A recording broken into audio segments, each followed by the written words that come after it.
अस्सलाम वालेकुम स्टूडेंट्स। हमारा टॉपिक है लर्निंग आउटकम्स। हम स्टार्ट कर रहे हैं यूनिट नंबर 6 जिसका टॉपिक है जियोमेट्री। जियोमेट्री टू वर्ड से मिलकर निकला है, जिसमें टू वर्ड्स होते हैं, जियो और मेट्रोन।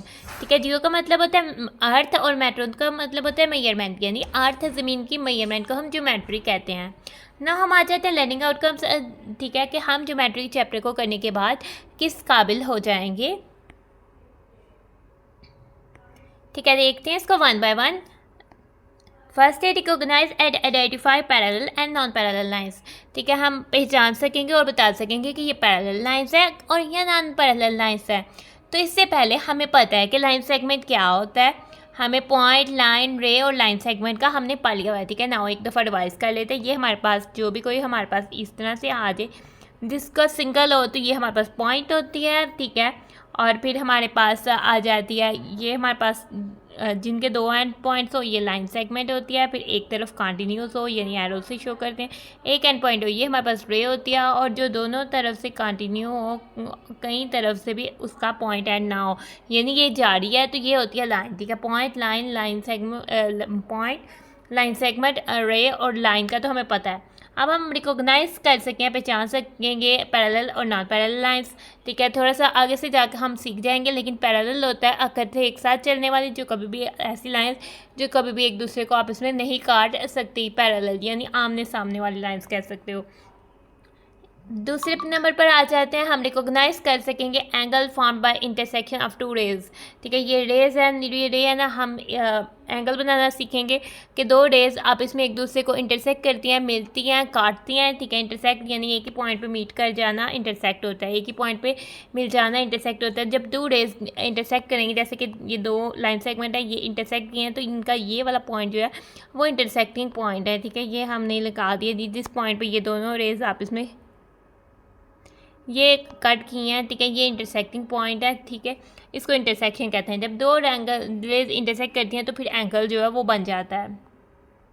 इसके अलावा हम एंगल को डिग्रीज़ में मेजर करना सीखेंगे, और डिग्रीज़ के लिए हम ये छोटा सा जो गोल सा सिंबल है, सर्कल सा, ये लगाएंगे। ठीक है, जैसे 2 डिग्री, 2 के ऊपर हम अगर हमने 2 डिग्री राइट करना है तो हम 2 के ऊपर ये छोटा सा लगाएंगे, तो इसका होगा कि 2 डिग्री। ठीक है, तो डिग्री को हम इस तरह से मेजर करना सीखेंगे बाय यूजिंग प्रोट्रैक्टर। हम प्रोट्रैक्टर को यूज़ करना सीखेंगे। ठीक है, प्रोट्रैक्टर आपकी ज्योमेट्री में होती है। ठीक है, तो आपने इस तरह से ज्योमेट्री बॉक्स ले लेना है एक, और इसमें आपको कुछ इस तरह का इंस्ट्रूमेंट नजर आएगा। इसको हम प्रोट्रैक्टर कहते हैं, और ये आमतौर पर जो है वो डी शेप का होता है। जब हम इसको इस तरह से रखते हैं तो वो डी शेप का होता है। तो ये जो डी शेप का इंस्ट्रूमेंट है इसको हम प्रोट्रैक्टर कहते हैं। तो आप प्रोट्रैक्टर से एंगल को डिग्रीज़ में मेजर करना सीख जाएंगे, क्योंकि प्रोट्रैक्टर में जो एंगल्स है वो डिग्रीज़ में राइट हुए होते हैं। इसके अलावा आप को कोई अगर मेजरमेंट दी होगी, आप उसका एंगल ड्रा कर सकेंगे, और आप इस सिंबल को यूज़ करना सीख जाएंगे कि ये एंगल को रिप्रेजेंट करता है। ठीक है, जिस तरह से प्लस, माइनस, हमने बहुत सारे सिंबल सीखे हैं। ठीक है, हमने ये प्लस का सीखा, माइनस का, टाइम्स का जो मल्टीप्लाई करने के लिए होता है, डिवाइड का। ठीक है, इसके अलावा इक्वल्स का सिंबल सीखा, और भी हमने बहुत सारे सिंबल्स जो हैं वो बीच में सीखते रहते हैं। तो ये वाला जो सिंबल है ये एंगल्स का सिंबल्स है, और ये डिग्री का, तो इस तरह से एंगल का सिंबल भी हम सीख लेंगे। ठीक है, इसके अलावा हम डिफ्रेंशिएट कर सकेंगे acute, obtuse and right angles. ठीक है, जब हम एंगल्स को सीख जाएंगे ना तो हमें पता लग जाएगा कि एंगल्स जिसके मेजर जो प्रोट्रैक्टर से करेंगे, ये वाला एंगल जिसकी मेजर्स जो है वो हमारे पास 90 से कम है, वो हमारे पास जो है वो अक्यूट एंगल है, और जिसकी मेजर बिल्कुल एग्जैक्ट 90 है वो हमारे पास राइट एंगल है, और जिसकी मेजर जो है वो 90 से ज़्यादा है वो हमारे पास जो है ऑब्ट्यूज एंगल है। ठीक है, तो ये हमें पता से हम सीख जाएंगे। इसके अलावा हम कर सकेंगे मेजर एंगल कर सकेंगे protractor where upper scale of protractor is the measure of angle from left to right. हम प्रोट्रैक्टर में दो स्केल्स होते हैं। ठीक है, जैसे कि हमने प्रोट्रैक्टर को देखा है, प्रोट्रैक्टर में हमारे पास दो स्केल होते हैं। ठीक है, ये 0 से 180 आता है, और ये 0 से 80। हम अपर स्केल, ये अपर स्केल है, हम इधर लेफ़्ट से राइट में एंगल को मेजर करते हैं, और लोअर स्केल जो नीचे वाला स्केल है उसमें हम राइट से लेफ़्ट में एंगल को मेजर करना सीख जाएंगे। Identify right angles in 2D shapes, ठीक है, 2 डायमेंशनल शेप्स, ऐसी शेप्स जिसको आप पेपर्स में ड्रा करते हो वो 2 डायमेंशनल शेप होती हैं, या बिल्कुल वो फ्लैट शेप्स होती हैं जैसे सर्कल, ठीक है, स्क्वायर, रेक्टेंगल, ये 2 डायमेंशनल शेप है जो कि एक फ्लैट शेप होती है जिसका सिर्फ वन फेस होता है, ठीक है। आप 2 डायमेंशनल शेप्स में 2D शेप्स में जो शेप होती हैं सर्कल और इस तरह से ट्राइंगल भी 2D शेप है, 2 डायमेंशनल, 2D का मतलब होता है 2 डायमेंशनल शेप है, ठीक है। तो आप उसमें बता सकेंगे कि राइट एंगल्स कौन से हैं, ठीक है। जब आप सीख जाओगे कि राइट एंगल 90 डिग्री के एंगल को कहते हैं तब आप बता सकोगे इजीली कि किसी भी 2D शेप में कितने राइट एंगल्स हैं और कौन कौन से राइट एंगल्स हैं। इसके अलावा आप डिस्क्राइब कर सकोगे अगर आपको कोई सर्कल दिया हुआ है उसका रेडियस, डायमीटर और सर्कमफ्रेंस, ठीक है। आप आइडेंटिफाई तो कर सकते हो, आपको पहचान है कि सर्कल के रेडियस, सर्कमफ्रेंस क्या होता है, ये तो आपने सीख लिया। अब इसके बाद आप इसको डिस्क्राइब भी कर सकोगे। नाउ इसको भी एक दफ़ा रिवाइज कर लेते हैं। ये हमने ड्रा कर लिया एक सर्कल, ठीक है। नाउ इसका बिल्कुल एग्जैक्ट मिड पॉइंट ये हमने लिया ये सेंटर, क्योंकि ये सब पॉइंट से एक जितने फासले पर है, ये जो सर्कल की बाउंड्री लाइन है ये सर्कल का सर्कमफ्रेंस है, ये हमारे पास सेंटर है। अब सेंटर से डिस्टेंस बाउंड्री लाइन तक का ये हमारे पास जो है वो रेडियस है, ठीक है। अगर हम इस और अगर कोई लाइन है जो पास हो रही है सेंटर से लेकिन उसकी 2 बाउंड्री पॉइंट्स को टच कर रही है, जैसे कि ये हमारे पास लाइन है तो ये हमारे पास हो जाएगी डायमीटर, और डायमीटर 2 रेडियस के इक्वल होता है, क्योंकि सेंटर से बाउंड्री 1 रेडियस 1 + 1 रेडियस 2 रेडियस के इक्वल होता है ना। अगर हमें आपको सर्कल दे दिया और हम उसका रेडियस, डायमीटर और सर्कमफ्रेंस जो है वो डिस्क्राइब कर सकेंगे, और ये उसका सर्कमफ्रेंस है। इसके अलावा हम find parameter of 2 dimensional shape on a square grid. अगर हमें कोई स्क्वायर ग्रिड जैसे कि मैथ्स की शीट होती है, मैथ्स की कॉपी की शीट जिसमें बॉक्सेस बने होते हैं ना, स्क्वायर बॉक्सेस जिसमें लेंथ और विड्थ एक जितनी होती है, उसको हम स्क्वायर ग्रिड कहते हैं। अगर कोई भी शेप हमें जो है स्क्वायर ग्रिड में दे दी हो तो हम उसका एरिया जो है वो तो हम उसका पैरामीटर जो है वो फाइंड आउट कर सकेंगे। पैरामीटर होता है बाउंड्री लाइन्स का सम, तो हम बता सकेंगे बाउंड्री लाइन्स की क्या मैयर है। तो इसके अलावा हम रिकॉग्नाइज कर सकेंगे कि parameter is measured in units of length, यानी कि पैरामीटर को हम यूनिट्स ऑफ लेंथ में मेजर करते हैं, यानी कि पैरामीटर को हम जैसे लेंथ के यूनिट कौन से हैं, लेंथ के यूनिट्स तो हमारे पास किलोमीटर, मीटर, सेंटीमीटर और मिलीमीटर है, तो पैरामीटर को भी हम किलोमीटर, मीटर, सेंटीमीटर और मिलीमीटर में मेजर करते हैं, यानी यूनिट ऑफ लेंथ में मेजर करते हैं, ठीक है। इसके अलावा हम area of 2D shape on a square grid, ठीक है, जैसे मैथ्स की कॉपी वाली शीट में अगर हमें कोई एरिया दिया, कोई शेप बनाई हो तो हम उसका एरिया भी फाइंड आउट करना सीख जाएंगे, कि हम बता सकेंगे को एरिया का मतलब बेसिकली मतलब होता है कि किसी भी शेप ने जो है वो कितनी जगह ली हुई है, तो हम उसका एरिया बता सकेंगे कि इस शेप ने जो है वो कितनी जगह ली हुई है।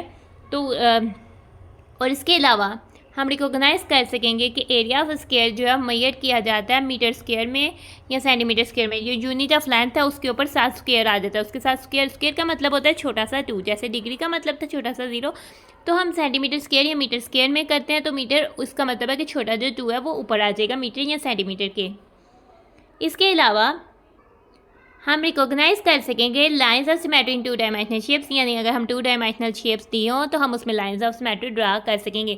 वो तो हमने लाइंस ऑफ सिमेट्री को ड्रा करना ग्रेड 3 में भी सीखा था। इसके अलावा हमने रिफ्लेक्टिव सिमेट्री 2 डायमेंशनल शेप में उसकी भी पहचान जो है वो सीखी थी, तो हम दोबारा से जो है लाइंस ऑफ सिमेट्री को 2 डायमेंशनल शेप में पहचान सकेंगे, ठीक है। अगर हमें हाफ शेप दे दी हो, कंप्लीट कर सकेंगे हम शेप को, और हमें लाइन ऑफ सिमेट्री दे दी हो, ठीक है, स्क्वायर ग्रिड में हमें लाइन ऑफ सिमेट्री और हाफ शेप दी हो, तो हम उस हाफ शेप को कंप्लीट कर देंगे। जैसे कि लेट्स सपोज कि हमारे पास एक स्क्वायर ग्रिड है, ठीक है, इसमें हमारे पास ये लाइन ऑफ सिमेट्री है, ठीक है, इसमें हमारे पास एक ऐसी शेप दे दी हुई है, तो हम इसको कंप्लीट कर सकेंगे। इसके बिल्कुल हम क्या करेंगे, ये इधर से जा रही है, ये इधर से जा रही है, इधर से आ रहा है, तो ये सिमेट्रिकल हो जाएगी, तो हम इसको कंप्लीट करना सीख जाएंगे और कर भी सकेंगे, ठीक है। ये स्क्वायर ग्रिड या डॉट पैटर्न में हमें दिया तो हम उसको कंप्लीट कर सकेंगे। और इसके अलावा कंपेयर और सार्ट कर सकेंगे, हम अरेंज कर सकेंगे, क्लासीफाई कर सकेंगे। सार्ट का मतलब होता है क्लासीफाई कर सकेंगे 3D ऑब्जेक्ट्स को, ठीक है। हमने ग्रेड 3 में क्यूब्स, क्यूबॉइड्स और पिरामिड्स तो सीखे थे, और उनको क्लासीफाई करना भी सीखा था कि with respect to number of edges की किसकी कितनी लाइन्स हैं और फेसेस के कितने फेसेस हैं, उसके हिसाब से हमने इनको क्लासीफाई करना सीखा था, और हमने इनको डिफ्रेंशिएट करना भी सीखा था। नाउ अब हम जो है सिलेंडर, कोन, स्फीयर को भी करना सीख जाएंगे क्लासीफाई, और साथ जो है हम इनको कंपेयर करना भी सीख जाएंगे और साथ हमें पता भी लग जाएगा क्यूब्स, क्यूबॉइड, पिरामिड्स का तो हमें पहले से पता है, सिलेंडर, कॉन और स्फेयर का भी, ठीक है। तो क्यूब्स का हमें पता है कोई भी बॉक्स जो होता है वो जिसकी हमारे पास सब फेसेस की मैयर एक जितनी हो वो क्यूब्स होते हैं, और जैसे जूते का डिब्बा होता है वो क्यूबॉइड होता है, और पिरामिड्स हमारे पास इस तरह से होती हैं जैसे कि इजिप्शियन पिरामिड्स, जिसके जो 3 फेसेस जो ट्रायंगल शेप के होते हैं और एक नीचे वाला फेस जो है वो स्क्वायर शेप का होता है और एक उसका कॉर्नर होता है, तो वो पिरामिड होता है। जैसे ये हमारे पास इजिप्ट के पिरामिड्स हैं, ठीक है, ये मिस्र में यानी इजिप्ट में पाए जाते हैं। इससे हम देख सकते हैं पिरामिड्स की शेप क्या होती है, उसके फेसेस जो है वो ट्रायंगल शेप के होते हैं। हमने इसको भी रिवाइज कर लिया है ना। अब इस पिक्चर में देखते हैं, ये तो बहुत इंटरेस्टिंग सा पिक्चर है, ठीक है। इस पिक्चर में देखते हैं बहुत ये ज्योमेट्री और पेंसिल रेजर, और ये हमारे पास इंग्लिश का काम कर रहा है, ये हमारे पास मैथ्स का काम कर रहा है, और इसमें बहुत सारे ये बॉल है, और बॉल कौन सी शेप का है, बॉल तो स्फीयर शेप का है, ठीक है। तो इसमें जो सॉलिड चीज़ होती है जिसे हम टच कर सकते हैं, महसूस कर सकते हैं, उसको हम 3 डायमेंशनल ऑब्जेक्ट्स कहते हैं। जैसे कि ये बॉल जो है वो स्फीयर शेप का और ये सॉलिड है। जैसे कि हमारा टॉपिक हो जाता है ख़त्म, तो हम अपनी वीडियो को करें and thanks for watching and stay blessed. अल्लाह हाफिज़।